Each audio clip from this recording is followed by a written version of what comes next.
Good morning friends. Chapter 3 સુરેખ પદ પર ગતિના આજના લેક્ચરમાં આપણે પ્રવેગ, જેમાં મુખ્યત્વે સરેરાશ પ્રવેગ અને તત્કાલીન પ્રવેગના થોડા દાખલા જોઈશું.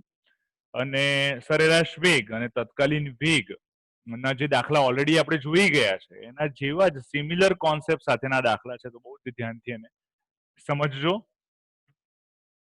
કોઈ એક ગતિમાન પદાર્થનું સ્થાનાંતર મીટરમાં આપેલું છે, સમય સેકન્ડમાં આપેલો છે અને નીચેના સૂત્ર મુજબ એ બદલાય છે. એટલે તમે ધ્યાનથી સાંભળો. કોની વાત કરેલી છે અહીંયા? કે એક ગતિમાન પદાર્થનું સ્થાનાંતર, બરાબર, સ્થાનાંતરની વાત છે જે મીટરમાં છે અને સમયને સેકન્ડમાં છે. તો નીચેના સૂત્ર મુજબ બદલાય છે. શું બદલાય છે? સ્થાનાંતર બદલાય છે, બરાબર છે. તો આ એક્સ નું જે સૂત્ર આપેલું છે TQ + 4t² - 2t + 5, એ સ્થાનાંતરનું સૂત્ર છે, અથવા આપણે એને સ્થાનનું સૂત્ર પણ કહી શકીએ. પહેલું કે છે 4 સેકન્ડે પદાર્થનો પ્રવેગ શોધો. હવે આ શબ્દોને ધ્યાનથી સમજો. 4 સેકન્ડે પદાર્થનો પ્રવેગ મતલબ શું થયો? તત્કાલીન પ્રવેગ. તત્કાલીન પ્રવેગ શોધવાનો છે, બરાબર છે. તત્કાલીન પ્રવેગ શોધવા માટે આપણને પ્રવેગ સૂત્રની જરૂર પડે. તત્કાલીન પ્રવેગ શોધવા માટે શાની જરૂર પડે? પ્રવેગ સૂત્રની. ખાસ યાદ રાખો, બરાબર. કેવી રીતે શોધવાનું આપણે સમજીએ છીએ. 0 થી 4 સેકન્ડના ગાળામાં પદાર્થનો સરેરાશ વેગ શોધો, સરેરાશ પ્રવેગ શોધો. હવે અહીંયા આપણે બે સમય આપે છે, t = 0, 0 થી t = 4 સેકન્ડ ના ગાળામાં સરેરાશ પ્રવેગ અનુક્રમે કેટલો હશે? સરેરાશ પ્રવેગ શોધવાનો. સરેરાશ પ્રવેગ શોધવા માટે બે સમય આપે. તત્કાલીન પ્રવેગ શોધવા માટે એક જ સમય છે, જુઓ, 4 સેકન્ડ. એટલે જો તત્કાલીન પ્રવેગ, સરેરાશ પ્રવેગ એવા બધા શબ્દ ન વાપર્યા હોય પ્રશ્નમાં, તો પણ આપણને ખબર પડી જાય. એક જ સમયનું મૂલ્ય આપેલું છે, મતલબ એ તત્કાલીન પ્રવેગ શોધવાનો છે. પ્રવેગ સૂત્ર જોઈએ. સરેરાશ પ્રવેગ શોધવા માટે વેગ સૂત્ર જોઈએ. હવે ધ્યાનથી જુઓ. એક્સ નું જે મૂલ્ય છે એના ઉપરથી આપણે પહેલા વેગ સૂત્ર સમજીએ, પછી પ્રવેગ સૂત્ર સમજીએ, પછી તત્કાલીન પ્રવેગ અને સરેરાશ પ્રવેગ કેવી રીતે શોધાય એ સમજીએ. હવે x = v, વેગનું જે સૂત્ર છે, વેગ બરાબર dx/dt થાય. વેગ v બરાબર dx/dt થાય. હવે dx/dt નો મતલબ છે x નું t ની સાપેક્ષે વિકલન. dx/dt નો મતલબ શું છે? x નું t ની સાપેક્ષે વિકલન. હવે x નું t ની સાપેક્ષે તમે વિકલન કરશો તો તમને વેગ સૂત્ર મળશે. લખાય આ રીતે, d/dt. d/dt અહીંયા લખ્યું છે. x નું આ જે સૂત્ર છે એઝ ઇટ ઇઝ મૂક્યો. જો આપણે વિકલન કર્યું નથી. હવે આપણે વિકલન કરીશું. t³ 4t² - 2t + 5. આ સ્થાન સૂત્ર છે. વિકલન કરીએ તો વિકલનની રીત શું છે? ધ્યાનથી સમજો. t³ છે ને, તો t³ માં 3 આગળ આવે એટલે આનું વિકલન v બરાબર આપણે લખીએ, વેગ સૂત્ર લખું તો 3 આગળ આવ્યા, t ની 2 ઘાત થઈ જાય. આગળ મેં તમને વિકલન સમજાવ્યું હતું, બરાબર. ના યાદ આવે તો આગળના લેક્ચર્સને ધ્યાનથી ફરી વિડીયોઝ જુઓ. 3 આગળ આવ્યા અને 3 ની 1 ઘાત ઘટી. સેમ નિયમ. જો અહીંયા 4 આગળ છે તો 2 આગળ આવે તો 4 દુ 8 થાય, એટલે 8 3 t ની 1 ઘાત ઓછા 2, બરાબર. આ t ની 1 ઘાત છે.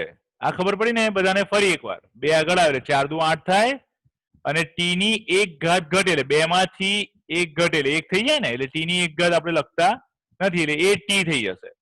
હવે -2t નું વિકલન શું થશે? સો -2t નું વિકલન થશે 2, બરાબર. t ની 1 ઘાત છે તો 1 ઘાત આગળ ગુણે તો 2 એકા 2 થશે, -2 એટલે t ની થઈ જાય 0 ઘાત. હવે t ની 0 ઘાત એટલે 1 થઈ જશે. એટલે આપણે નેક્સ્ટ સ્ટેપમાં 1 લખી દઈશું. અને 5 સાથે કોઈ ચલ નથી. જો 5 અચળ પદ છે પણ એની સાથે કોઈ ચલ ગુણાયો નથી, એટલે હું અહીંયા સમજવા માટે t⁻0 લખું. હવે t ની 0 ઘાત એટલે 1 કહેવાય અને 5 એકા 5 થાય, એટલે ખરેખર આ પદ 5 જ છે. t⁻0 કેમ લખ્યું મેં? સમજવા માટે. કારણ કે આપણો નિયમ શું છે? નિયમ ચલ માટે છે, અચળ પદ માટે નિયમ નથી. એટલે 0 આગળ ગુણાય. 5 ગુણ્યા 0 એટલે 0, એટલે 0 સાથે આખું પદ ગુણાશે એટલે આખા પદનું વિકલન થશે 0. પછી આપણે યાદ રાખી લઈશું કે અચળ પદ નું વિકલન 0 છે. t³ નું વિકલન થશે 3 આગળ ગુણ્યા એટલે 3t², t ની એક ઘાત ઘટી. 4t² નું વિકલન થશે 4 દુ 8t. બરાબર, આ 4 એ સહગુણક કહેવાય. 4t² એ અચળ પદ નથી કારણ કે t² ચલ છે. 2 એકા 2 એટલે -2 t ની શૂન્ય ઘાત, કારણ કે એક ઘાત હતી, એક આગળ ગુણાઈને 0 થઈ જાય ઘટીને. અને 5t⁻0 માં 0 આગળ ગુણાય એટલે બધું પદ શૂન્ય થઈ જશે. પછી આપણે યાદ રાખીશું આ 5 જે છે ને એ અચળ પદ કહેવાય, અને અચળ પદનું વિકલન શૂન્ય થાય એવું આપણે યાદ રાખી લઈએ. બરાબર, તો વેગ સૂત્ર તમને મળશે v બરાબર 3t², જો અહીંયા લખ્યું છે 3t² પ્લસ 8t માઇનસ 2, કારણ કે t⁻0 એટલે 1 થઈ જશે. 2 એકા 2, બરાબર, 3t² પ્લસ 8t માઇનસ 2 થશે. આ વેગ સૂત્ર આપણને મળ્યું. બરાબર, હવે વેગ સૂત્ર પરથી આપણે પ્રવેગ સૂત્ર કેવી રીતે શોધીશું? આ વેગ સૂત્ર આપણને મળ્યું. બરાબર, એના આધારે આપણે પ્રવેગ સૂત્રને સમજીએ. પ્રવેગ સૂત્ર મેળવવા માટે આપણે વેગનું વિકલન કરીશું, રાઈટ? એટલે જુઓ, એ બરાબર આ વેગ હતો ને, વેગ સૂત્ર. આ એક્સ જે છે એ સ્થાન અથવા સ્થાનાંતર સૂત્ર. પ્રવેગ, પ્રવેગ એ બરાબર શું થશે? dv/dt થશે.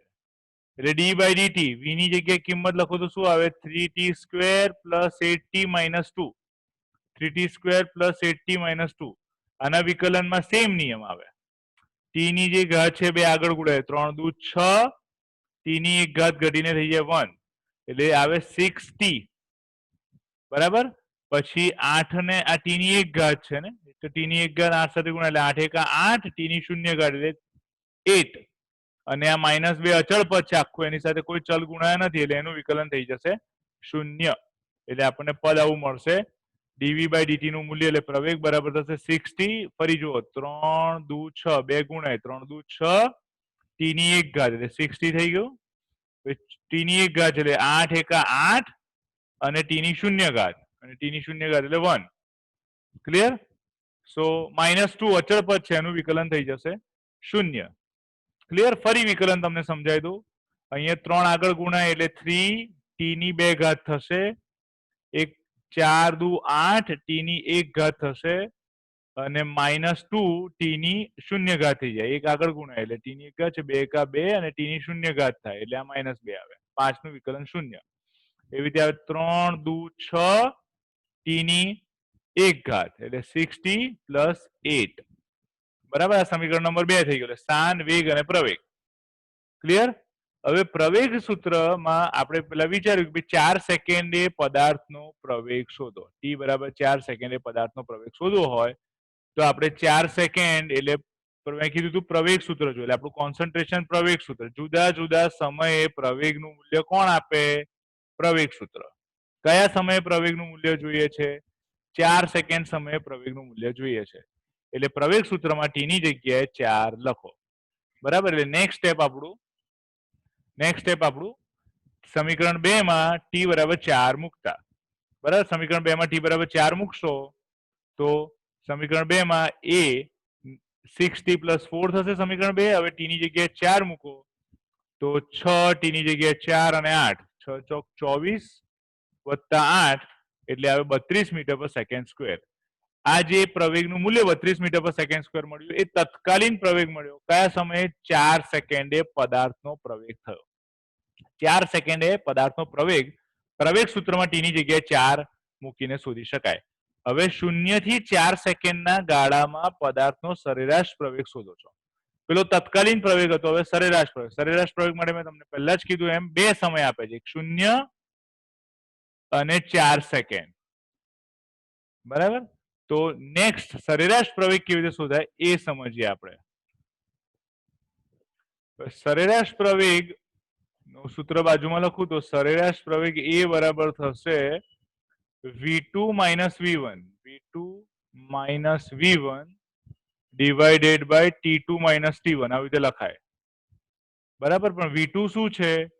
તો આપણને બે સમયના મૂલ્યો આપ્યા છે, એક 0 અને 4. એટલે t2 નું મૂલ્ય 4 સેકન્ડ છે, t1 નું મૂલ્ય 0 સેકન્ડ છે. 4 સેકન્ડ સમયે વેગનું મૂલ્ય v2 થાય એટલે v ઓફ 4 લખાય. v કૌંસમાં 4 નો મતલબ થાય 4 સેકન્ડ સમયે વેગ, અને v1 એટલે 0 સેકન્ડ સમયે વેગ v0. એટલે મૂળ આપણે પહેલા તો V4 અને V0 શોધવું પડે અને V4 અને V0 શોધવા માટે આપણી પાસે વેગ ના જે સૂત્ર છે એમાં કિંમત મૂકીને આપણે V4 શોધીશું એટલે પહેલો પોઈન્ટ આવે સમીકરણ 1 માં t બરાબર 0 મૂકીએ અને t બરાબર 4 સેકન્ડ મૂકીએ બે અલગ અલગ પ્રક્રિયા કરવાની છે વેગ સૂત્ર એ સમીકરણ 1 છે આપણું સમીકરણ 1 શું છે વેગ સૂત્ર છે બરાબર એમાં t બરાબર 0 અને t બરાબર 4 મૂકો તો v બરાબર 0 અને v ઓફ 0 લખાય એ t ની જગ્યાએ 0 લખો તો 3 શૂન્યનો વર્ગ એ 8 શૂન્ય ઓછા 2 કારણ કે વેગ સૂત્ર શું હતું વેગ સૂત્ર હતું આપણી પાસે 3t સ્ક્વેર પ્લસ 8t -2 સો -2 મીટર પર સેકન્ડ વેગ થશે આ 0 સમયનો વેગ એટલે v0 આપણને મળી ગયો પછી આવે v4 3 4 સ્ક્વેર પ્લસ 8 ઓફ 4 -2 એટલે t ની જગ્યાએ 4 મૂક્યા બરાબર તો એ કિંમત થશે 42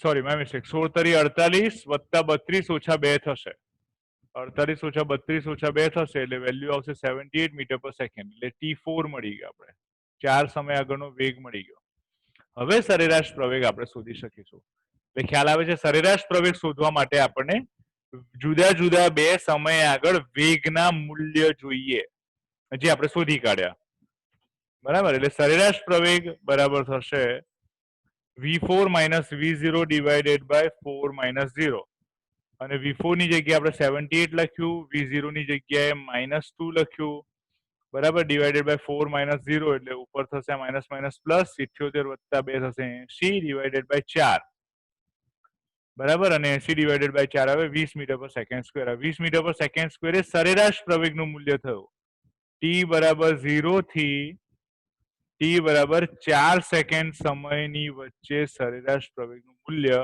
20 મીટર પર સેકન્ડ સ્ક્વેર થયું તો સરેરાશ પ્રવેગ કેવી રીતે શોધવાનો અને તત્કાલીન પ્રવેગ કેવી રીતે શોધવાનો ખાસ મગજમાં બેસાડો તત્કાલીન પ્રવેગ શોધવા માટે પ્રવેગ સૂત્ર જોઈએ અને સરેરાશ પ્રવેગ શોધવા માટે બે જુદા જુદા સમયે વેગનું મૂલ્ય જોઈએ અને વેગનું મૂલ્ય મેળવવા માટે વેગ સૂત્ર જોઈએ બરાબર હવે પ્રવેગ સૂત્ર અને વેગ સૂત્ર કેવી રીતે મેળવાય એ આપણે આગળ ઓલરેડી જોઈ ગયા છે કે ભાઈ સ્થાન સૂત્રનું વિકલન કરશો તો વેગ સૂત્ર મળશે અને વેગ સૂત્રનું વિકલન કરશો તો પ્રવેગ સૂત્ર મળશે નેક્સ્ટ દાખલામાં આપણે પદાર્થનું સ્થાન સમય સાથે આપેલું છે એટલે અગેન સ્થાન સૂત્ર આપેલું છે x બરાબર at² - bt³ અનુસાર બદલાય છે પદાર્થનો પ્રવેગ કયા સમયે શૂન્ય થશે પદાર્થનો પ્રવેગ કયા સમયે શૂન્ય થશે હવે પ્રવેગ શૂન્ય થાય એ માટેનો સમય શોધવાનો છે તો ઓફકોર્સ પ્રવેગ સૂત્ર તો જોઈએ બરાબર એટલે પહેલા આપણે સ્થાન સૂત્ર પરથી વેગ સૂત્ર મેળવીશું અને વેગ સૂત્ર પરથી આપણે પ્રવેગ સૂત્ર મેળવીશું બરાબર સો ફર્સ્ટ x બરાબર at² - bt³ બરાબર આ સ્થાન સૂત્રનું વિકલન કરીએ વેગ સૂત્ર આપણને મળશે v બરાબર dx/dt થશે 2at - 3bt² થાય 2at - 3bt² થશે કેવી રીતે ફરી વિકલન ધ્યાનથી સમજો t ની 2 ઘાત છે એ અચળ પદ છે જે t² સાથે ગુણાયેલું છે એ અચળ છે અને સહગુણક પણ કહેવાય એટલે બે આગળ જાય 2at બે ગુણાય 2a t ની 1 ઘાત થઈ જશે ઘટીને અને t ની 1 ઘાત થઈ અહીંયા 3 આગળ ગુણાય એટલે 3 into b અને t ની 1 ઘાત ઘટે એટલે 2 થાય 3bt². ક્લિયર સો આ વેગ સૂત્ર આપણને મળ્યું તો વેગ સૂત્ર સાઈડમાં લખી દઉં છું ખાલી સમજવા માટે વેગ સૂત્ર બરાબર શું થશે તો કે 2at - 3bt². બરાબર આ વેગ સૂત્ર થઈ ગયું હવે નેક્સ્ટ વેગ સૂત્રનું વિકલન કરશો તો પ્રવેગ સૂત્ર મળશે વેગ સૂત્રનું વિકલન કરીને પ્રવેગ સૂત્ર મેળવી તો પ્રવેગ એ બરાબર dv/dt થાય હવે dv/dt એટલે વેગ સૂત્રનું વિકલન કરો જુઓ વેગ સૂત્રમાં શું છે આગળ 2a એ t ની 1 ઘાતનો સહગુણક કહેવાય એટલે 2a સાથે 1 ગુણાશે એટલે કઈ ફરક ના પડે ને અને ટી ની 0 ઘાત થઈ જાય, ટી ની 0 ઘાત એટલે 1 થશે, એટલે પ્રવેગ લખવો હોય ને મારે તો આવી રીતે લખાય, વેગનું વિકલન dv બાય dt, બરાબર. ટી ની 1 ઘાત છે એટલે 2 એકા 2, આ ઘાત આગળ ગુણાય એટલે 2 એકા 2 2a અને ટી ની 0 ઘાત થાય, ઓછા 3 દુ 6 એટલે 6b ટી ની 1 ઘાત થાય, બરાબર. એટલે a બરાબર શું થશે, 2a થશે, માઇનસ 6bt થશે, 2a માઇનસ 6bt. શું આ પ્રવેગ થઈ ગયો, 2a માઇનસ 6bt. ક્લિયર. હવે પ્રવેગ મળ્યા પછી આપણે પૂછ્યું છે પદાર્થનો પ્રવેગ કયા સમયે શૂન્ય થશે, એટલે કોણ શૂન્ય થશે, પ્રવેગ. શું શોધવાનું છે, સમય. તો પ્રવેગને આપણે શૂન્ય થાય તે માટે સમય શોધવા માટે પ્રવેગને શૂન્ય સાથે સરખાવે, એટલે પ્રવેગ એટલે 2a માઇનસ 6bt, આ પ્રવેગ છે. 2a માઇનસ 6bt ને 0 સાથે સરખાવો, બરાબર. તો 6bt સામે જતા રહેશે, ધન થઈ જશે, 2 વડે ભાગ ઉડાડો તો આ 3 થશે, એટલે મળ્યું શું, a બરાબર 3bt મળ્યું. એટલે t બરાબર શું થાય તો કે a ના છેદમાં 3b, t બરાબર થશે a ના છેદમાં 3b, બરાબર. સો t બરાબર a ડિવાઇડેડ બાય 3b સમયે પ્રવેગ શૂન્ય થશે. નેક્સ્ટ દાખલો જોઈએ. પદાર્થનું સ્થાન અહીંયા આપેલું છે x બરાબર at plus BT square minus ct cube. બધા એક જ પ્રકારના દાખલા લઉં છું કે જેથી તમને પરફેક્ટ સમજણ પડી જાય કે વેગ, પ્રવેગ, સરેરાશ પ્રવેગ વગેરે વગેરે કેવી રીતે શોધી શકાય. આપણે અહીંયા શું પૂછ્યું છે, સ્થાન સૂત્ર જ આપ્યું છે, x બરાબર at plus BT square minus ct cube અનુસાર બદલાય છે. ABC ગતિના અચળાંકો છે, જ્યાં પદાર્થનો પ્રવેગ શૂન્ય હશે ત્યારે તેનો વેગ ખાલી જગ્યા હશે. પદાર્થનો પ્રવેગ શૂન્ય હશે ત્યારે વેગ કેટલો થશે, એટલે પ્રવેગને શૂન્ય સાથે સરખાવવાનો છે પહેલા, અને વેગ શોધવાનો છે. એટલે પહેલા આપણે પ્રવેગ સૂત્ર શોધીએ, પછી વેગ સૂત્ર શોધીએ, પછી આગળ વિચાર કરીએ. તો x બરાબર at plus BT square minus ct cube, આ સ્થાન સૂત્ર આપણે મળ્યું, એનું વિકલન કરીને પહેલા વેગ સૂત્ર શોધી કાઢીએ. તો v બરાબર થશે dx બાય dt, બરાબર. વેગ સૂત્ર કેવી રીતે શોધશો, ટી ની 1 ઘાત છે એટલે a ગુણ્યા 1 એટલે a, અને ટી ની 0 ઘાત થઈ જાય એટલે 1 એટલે a, bt સ્ક્વેર 2 આગળ ગુણાય એટલે એ થશે 2 ઇન્ટુ b એટલે 2b, અને ટી ની 1 ઘાત થઈ ગઈ એટલે ct ક્યુબ 3 આગળ ગુણાય એટલે 3c, ટી ની 2 ઘાત થાય 3ct સ્ક્વેર, બરાબર. એટલે વેગ સૂત્ર v બરાબર શું થાય, a plus 2bt minus 3ct square. Clear. આ વેગ સૂત્ર મળ્યું. ફરી વિકલન કરો તો પ્રવેગ a બરાબર થશે dv બાય dt. હવે પ્રવેગ dv બાય dt એટલે a નું એ અચળ પદ છે, આની સાથે કોઈ ચલ ગુણાયો નથી એટલે એ અચળ પદ છે, એટલે એનું વિકલન શૂન્ય રહી જાય. પછી 2bt ની 1 ઘાત એટલે 2b 1 ગુણાય એટલે 2b, t ની 0 ઘાત થઈ જશે એટલે 2b, t ની 0 ઘાત 1 થાય, અને 3 દુ 6 6c t ની 1 ઘાત થઈ જાય એટલે માઇનસ 6ct બરાબર 0 સાથે કેમ સરખાયું, તો આપણે કીધું છે જ્યારે પદાર્થનો પ્રવેગ શૂન્ય હશે, એટલે પ્રવેગ શૂન્ય થાય તો પ્રવેગનું સૂત્ર આવું છે, a બરાબર પ્રવેગનું સૂત્ર છે 2b માઇનસ 6ct, આ સૂત્ર છે. એમાં પ્રવેગને શૂન્ય સાથે સરખાવશો તો શું મળશે, સમય મળશે. કારણ કે આ સૂત્રમાં બે છે, એક પ્રવેગ છે અને એક સમય છે, એટલે પ્રવેગને શૂન્ય સાથે સરખાઈને આપણે સમય શોધી રહ્યા છે. સમય t બરાબર શું થાય તો કે 6ct સામે જતા રહ્યા, ધન થઈ જશે, અને t બરાબર શોધો b ના છેદમાં 3c આવશે, કારણ કે 2 વડે ભાગ ઉડાવો તો આ 3c થાય, t બરાબર થશે b ના છેદમાં 3c. સમય મળી ગયો. આ સમય જે કિંમત મળી સમયની એ શું દર્શાવે છે, સમયે પ્રવેગ શૂન્ય છે, સમયે પ્રવેગ શૂન્ય છે. હવે આ શૂન્ય પ્રવેગ વાળો જે સમય છે એ સમય આપણે વેગ શોધી કાઢીએ તો એવું કહી શકીએ કે જ્યારે પ્રવેગ શૂન્ય હશે ત્યારે સમય b ડિવાઇડેડ બાય 3c થશે, અને સમય b ડિવાઇડેડ બાય 3c થશે ત્યારે વેગનું મૂલ્ય કેટલું હશે, તો આ સમયનું જે મૂલ્ય છે એ વેગના સૂત્રમાં આપણે મૂકીએ એટલે સમીકરણ 2 ની કિંમત સમીકરણ 1 માં મૂકતા સમીકરણ 1 એ વેગ સૂત્ર છે બરાબર આગળ સાદુરૂપ આપતા પહેલા બધું હટાવી દીધું તો હવે ધ્યાનથી જુઓ સમીકરણ 1 વેગ સૂત્રમાં a 2b અને t ની જગ્યાએ આપણે કિંમત લખી b ડિવાઇડેડ બાય 3c ઓછા 3c b divided by 3c આખાનો વર્ગ કારણ કે ટી સ્ક્વેર છે ને એટલે ટી નું જે મૂલ્ય છે એનો વર્ગ થાય હવે ધ્યાનથી જુઓ તો છેદમાં 3c નો વર્ગ એટલે 3c ઇન્ટુ 3c થશે એમાં એક 3c ઉડી જશે બરાબર એટલે પદ શું મળે v બરાબર થશે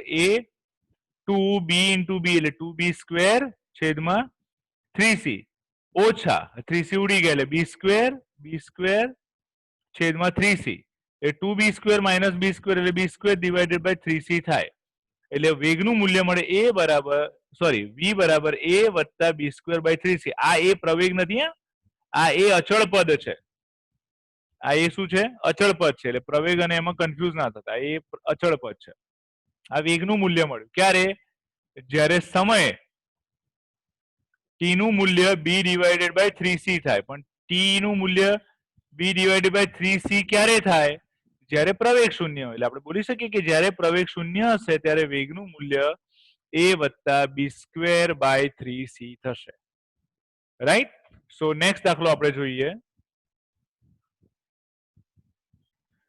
કણનું શાન સૂત્ર તમને આપેલું છે હવે x ની જગ્યાએ y લખ્યો છે પણ એનાથી કઈ ફરક નથી પડતો ચલ બદલાયો ખાલી a dt ct square minus d t raise to 4 છે તો આ એ જે છે અચળ પદ છે વડે આપવામાં આવે છે આ શાન સૂત્ર તો શાનાંતર સૂત્ર થઈ ગયું પ્રારંભિક વેગ અને પ્રવેગ અનુક્રમે થાય પ્રારંભિક વેગનો મતલબ થાય v નું મૂલ્ય જ્યારે t બરાબર 0 છે t બરાબર 0 ને પ્રારંભિક સમય કહેવાય તો પ્રારંભિક સમયે વેગનું મૂલ્ય એટલે પ્રારંભિક વેગ એ જ રીતે t બરાબર 0 સમયે પ્રવેગનું મૂલ્ય એટલે પ્રારંભિક પ્રવેગ થશે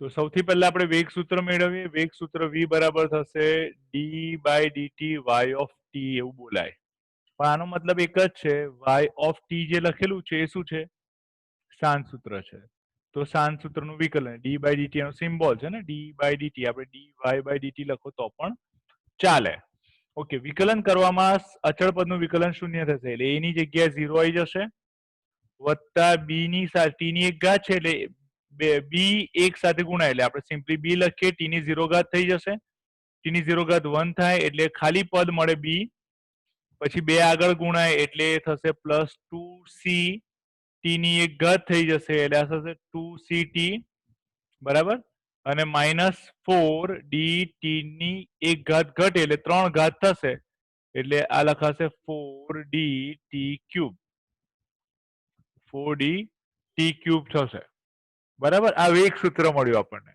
અને પ્રારંભિક વેગ મેળવવા માટે વેગ સૂત્રમાં t ની જગ્યાએ 0 લખવું પડે એટલે t બરાબર 0 સમયે પ્રારંભિક વેગ આપણને મળે t બરાબર 0 સમયે પ્રારંભિક વેગ મળે અને એને v0 વડે લખાયો છે v ઓફ 0 v0 પણ બોલાય vo પણ બોલાય બરાબર સો એનું મૂલ્ય થશે b કેમ તો કે t ની જગ્યાએ 0 મૂકી દો આ પદ આખું શૂન્ય થશે આ પદ પણ શૂન્ય થશે એટલે ખાલી b વધશે વેગ સૂત્રમાં સો t બરાબર 0 સમયે પ્રારંભિક વેગ નું મૂલ્ય b થશે ઓનલી b જે અચળ પદ છે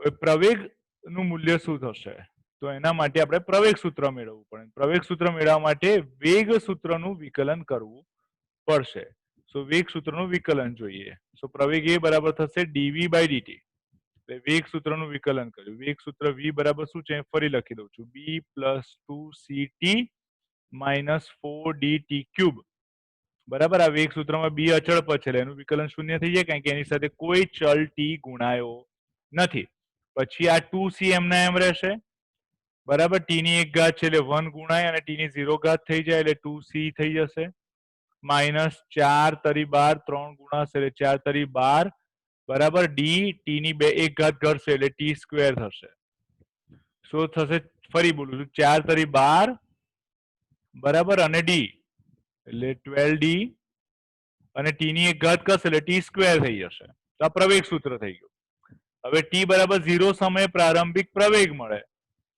બરાબર, એટલે t ની જગ્યાએ 0 મૂકી દો તો આ પદ આખું શૂન્ય થઈ જાય અને આન્સર આવશે 2c, એટલે a0 એટલે પ્રારંભિક પ્રવેગનું મૂલ્ય થાય 2c. આ રીતે આપણે સમજ્યા કે સરેરાશ પ્રવેગ કેવી રીતે શોધાય, તત્કાલીન પ્રવેગ કેવી રીતે શોધાય, પ્રારંભિક પ્રવેગ કેવી રીતે શોધાય, બરાબર, પ્રવેગ શૂન્ય હોય ત્યારે વેગનું મૂલ્ય કેવી રીતે શોધાય. આ બધી જુદી જુદી ટેકનિકો આપણે સમજ્યા, બરાબર, અને એના આધારે આપણે હજુ પણ વધારે પ્રવેગના દાખલા નેક્સ્ટ લેક્ચરમાં સમજીશું.